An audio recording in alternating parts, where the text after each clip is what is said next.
semuanya, perkenalkan nama saya Ciara Ferdita Soparwe, Prodi Sistem Informasi, Fakultas Ilmu Komputer, Universitas Kristen Indonesia Maluku. Sekarang saya akan menjelaskan faktor manusia dalam interaksi manusia dan komputer. Interaksi manusia dan komputer adalah bidang studi yang berfokus pada bagaimana manusia berinteraksi dengan sistem komputer dan bagaimana desain sistem dapat ditingkatkan agar lebih mudah digunakan. Faktor manusia memainkan peran penting dalam menentukan efektivitas, efisiensi, dan kenyamanan interaksi antara pengguna dan sistem. Yang pertama, manusia dipandang sebagai sistem pemroses informasi. Manusia dapat dianggap sebagai sistem pemroses informasi yang menerima input dari lingkungan, mengolahnya di dalam otak, lalu memberikan output dalam bentuk tindakan atau respons. Pemahaman tentang cara manusia memproses informasi sangat penting dalam desain antarmuka, karena manusia memiliki keterbatasan dalam perhatian, persepsi, dan pengambilan keputusan. Oleh karena itu, antarmuka yang baik harus dirancang agar sesuai dengan kapasitas pemrosesan informasi manusia. Yang kedua, saluran masukan keluar yang berkaitan dengan interaksi manusia dan komputer. Saluran masukan keluar dalam interaksi manusia komputer berkaitan dengan panca indera manusia, terutama penglihatan, pendengaran, dan sentuhan. Desain antarmuka yang baik harus mempertimbangkan bagaimana pengguna menerima informasi atau keluaran dan bagaimana mereka memberikan perintah atau respon, atau bisa disebut masukan.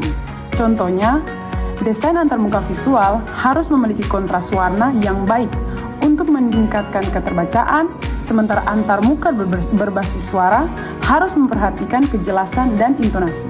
Yang ketiga, memori manusia yang berhubungan dengan interaksi manusia dan komputer. Memori manusia dibagi menjadi memori jangka pendek dan memori jangka panjang.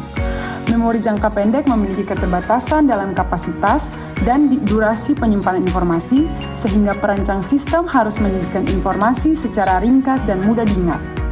Teknik seperti chunking atau pengelompokan informasi dan penggunaan ikon dapat membantu pengguna dalam mengingat informasi lebih efektif. Yang keempat, model jaringan semantik.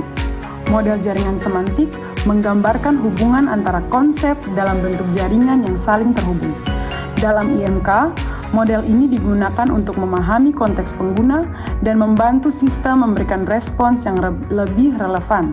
Contohnya dalam mesin pencari, ketika pengguna mencari informasi tentang Apple, sistem dapat membedakan apakah yang dimaksud adalah perusahaan teknologi atau buah berdasarkan konteks pencarian sebelumnya.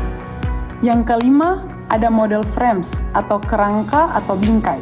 Model frames digunakan untuk mempresentasikan objek, situasi, atau konsep dalam bentuk slot dan nilai.